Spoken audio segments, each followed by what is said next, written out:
তুমি বাইকে যাবো, বাট আমি ভাগানোর লোক। এই জন্য বল, আমাদের তথ্যমন্ত্রীর দেওয়া উচিত এফডিসির ভিতরে ফালতু কিছু এমডি, ফালতু কিছু স্টাফ আছে, এটার ধ্বংস হয়ে। এবার চিত্রনায়ক সালমান শাহর হত্যাকাণ্ড নিয়ে মুখ খুললেন মনোহর হোসেন দীপজল। হঠাৎ করে তিনি ডনের উপরে চরমভাবে ক্ষেপে গেলেন। সাথে তো আর হলো কথা দিয়ে কথা রাখতো না। ওরা যে কামটা করেছে তার জন্য ওদেরকে কুত্তা পিটা করা উচিত।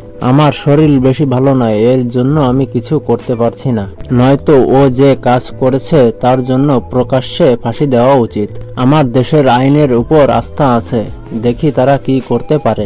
অন্যদিকে ডন গ্রেপ্তার হলেও এখন পর্যন্ত পলাতক আছে সালমান শাহর স্ত্রী সহ আরো 9 জন।